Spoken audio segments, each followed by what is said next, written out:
નમસ્કાર વિદ્યાર્થી મિત્રો, જય હિન્દ। આજે આપણે પ્રકરણ 6 માં ફેલ્સના પ્રમેય વિશે અભ્યાસ કરીશું। પ્રમેય નંબર 6.1 સમપ્રમાણતાનું મૂળભૂત પ્રમેય, જેને ફેલ્સનું પ્રમેય પણ કહેવામાં આવે છે। ઘણા વર્ષો પહેલા ગ્રીકમાં ફેલ્સ નામનો એક ગણિતશાસ્ત્રી, બહુ મહાન ગણિતશાસ્ત્રી હતો, જેને આ પ્રમેયની સૌથી પહેલા સાબિતી આપેલી હતી। એટલે આ પ્રમેયને ફેલ્સનું પ્રમેય પણ કહેવામાં આવે છે। તો મિત્રો, આ પ્રમેય છે તે પરીક્ષાલક્ષી છે અને ખૂબ જ મહત્વનું છે, બરોબર? તો આપણે ધ્યાનપૂર્વક આનો અભ્યાસ કરશું। તો શરૂઆત કરીએ।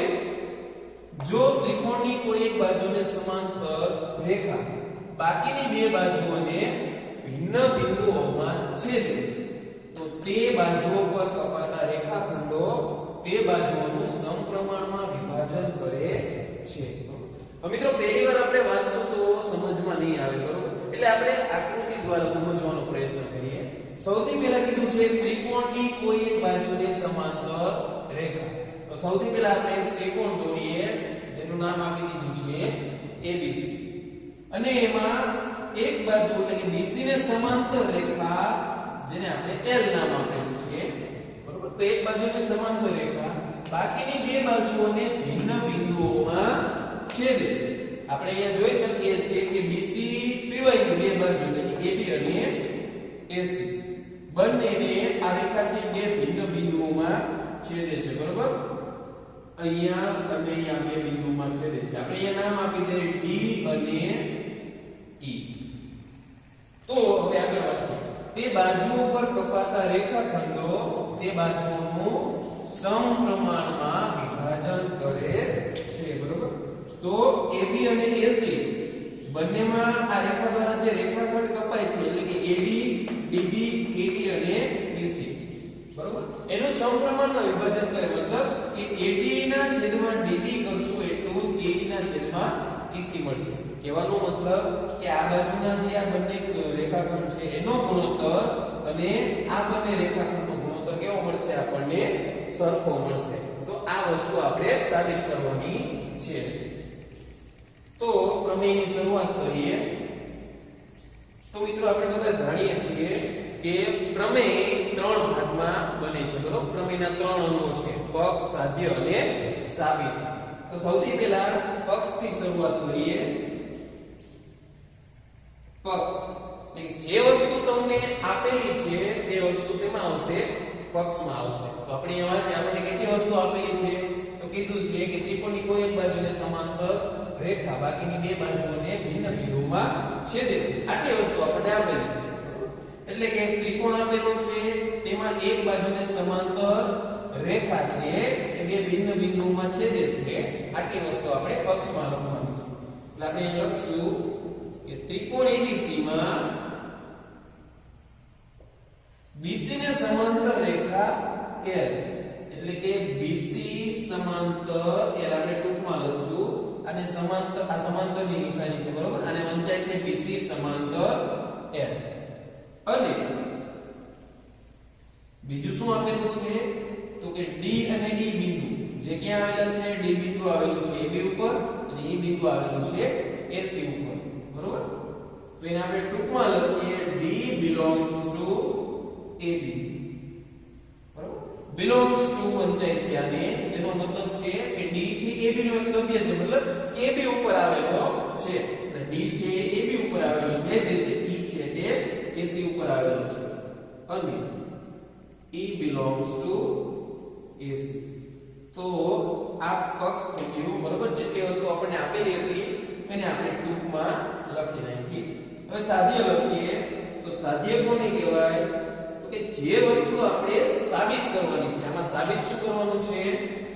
તે બાજુઓ પર કપાતા રેખાખંડો તે બાજુનું સમપ્રમાણમાં વિભાજન કરે છે, આ વસ્તુ આપણે સાબિત કરવાની છે। મતલબ કે આ બે બાજુનો ગુણોત્તર અને આ બે બાજુનો ગુણોત્તર કેવો મળશે? સરખો। એટલે કે AD ના છેદમાં DB બરાબર AE ના છેદમાં EC। આ વસ્તુ આપણે સાબિત કરવાની છે। તો હવે સાબિતી તરફ જઈએ। તો જે વસ્તુ આપણે દોરી છે તે આપણે અહીંયા લખી નાખીએ બરોબર એટલે કે BE અને બીજી DC દોરો સેમ આગળ બીજું શું દોરેલું છે વેધ EM અને DM તો એ પણ લખીએ કે AD અને AD પર અનુક્રમે વેધ EM અને DM દોરો AD અને AE પર અનુક્રમે વેધ DM અને EM અને DN દોરો ઓકે તો જેટલી વસ્તુની જરૂર હતી આપણે સૌથી પહેલા મેળવી લીધી હવે આપણે ત્રિકોણ ADE નું ક્ષેત્રફળ મેળવવું છે તો ત્રિકોણના ક્ષેત્રફળનું સૂત્ર આપણે બધા જાણીએ છીએ બરોબર કે આપણે જાણીએ છીએ કે અહીંયા ટૂંકમાં લખું છું ત્રિકોણનું ક્ષેત્રફળ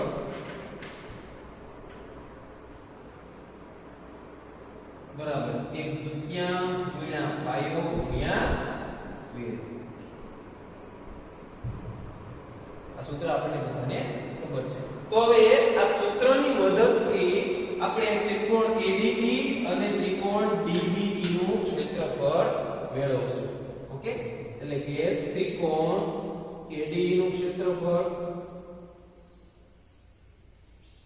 છેદમાં ત્રિકોણ DBE નું ક્ષેત્રફળ આપણે ડાયરેક્ટ બંનેનો ગુણોત્તર જ લઈ લઈએ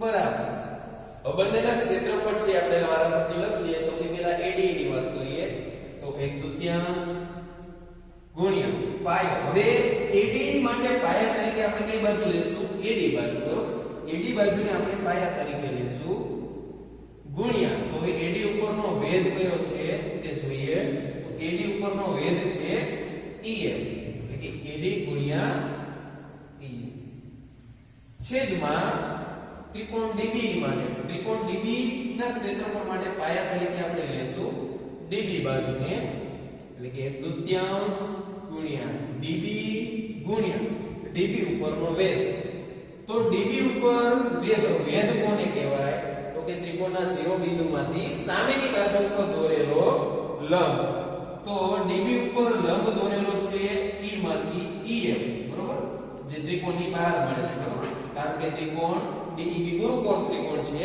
એટલે વેધ ક્યાં મળશે ત્રિકોણની બહાર તો અહીંયા વેધ તરીકે શું લેશું આપણે EM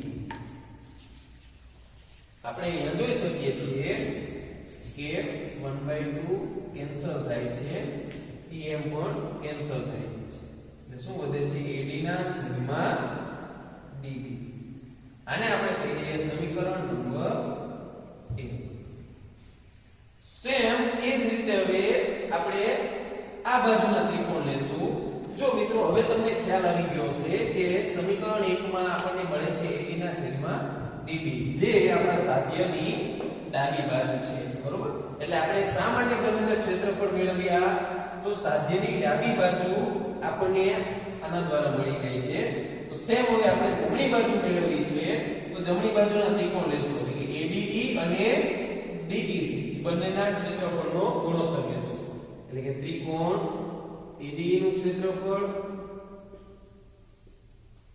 છેદમાં ત્રિકોણ DC નું ક્ષેત્રફળ બરોબર ADE નું ક્ષેત્રફળ છેદમાં DCE નું ક્ષેત્રફળ ફરીવાર લખીએ ત્રિકોણનું ક્ષેત્રફળ 1/3 ગુણ્યા પાયો હવે ADE ના ક્ષેત્રફળમાં પાયા તરીકે આપણે લેશું એકી બાજુ બરોબર એ ગુણ્યા AE ગુણ્યા AE ઉપરનો વેધ છે DN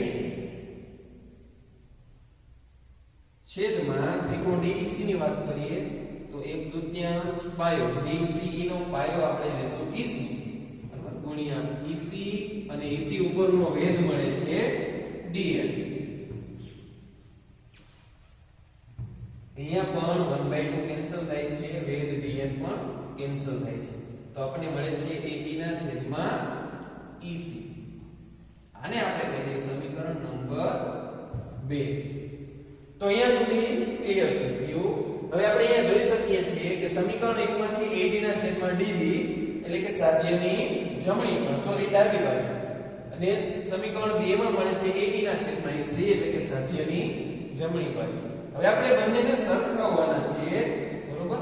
તો અહીંયા આપણે જોઈ શકીએ છીએ કે અંશમાં તો AD નું ક્ષેત્રફળ સરખું છે, તો આપણે ફક્ત છેદને જ સરખા કરવાના છે. એટલે આપણે શું બતાવવાનું છે કે ત્રિકોણ DB નું ક્ષેત્રફળ અને ત્રિકોણ DC નું ક્ષેત્રફળ સરખું છે. તો આના માટે આપણે 9મા ધોરણના પ્રમેયનો ઉપયોગ કરશું. 9મા ધોરણમાં તમે શીખી ગયા કે બે સમાંતર રેખાની વચ્ચે અને સમાન પાયા ઉપર બંને ત્રિકોણનો પાયો કેવો હોવો જોઈએ? સમાન. એટલે કે સમાન પાયા ઉપર બે સમાંતર રેખાની વચમાં આવેલા ત્રિકોણોના ક્ષેત્રફળ કેવા હોય છે? સરખા હોય છે, બરોબર? આપણે આ વસ્તુ જાણીએ છીએ કે અહીંયા ACB અને ADC ના ક્ષેત્રફળ સરખા થશે. શા માટે? કારણ કે બંને સમાંતર રેખાની વચમાં અને સમાન પાયા ઉપર આવેલા ત્રિકોણો છે. તો 9મા ધોરણના આ રિઝલ્ટનો આપણે આ પ્રમેયનો ઉપયોગ કરશું. એટલે આપણે અહીંયા લખશું કે આપણે જાણીએ છીએ કે સમાન પાયા ઉપર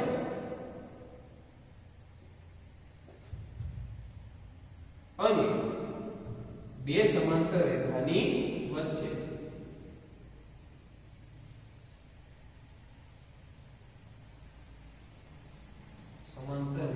વચ્ચે આવેલા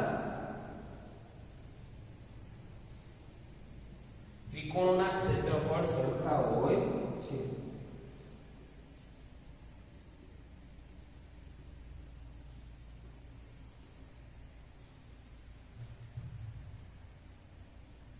સમાન હોય છે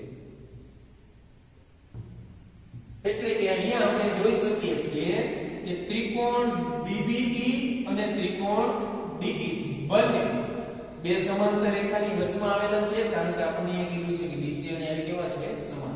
એટલે બે સમાંતર રેખાની વચ્ચે આવેલા છે અને આ DE બંનેમાં એક પાયા તરીકે DE બાજુ સરખી છે, બરોબર? DEC માં પણ DE આવશે અને DEB માં પણ આવશે. તો આ બંને ત્રિકોણના ક્ષેત્રફળ કેવા મળશે? સરખા. કે માટે પેલો ત્રિકોણ BDE નું ક્ષેત્રફળ બરાબર ત્રિકોણ બીજો ત્રિકોણ DEC.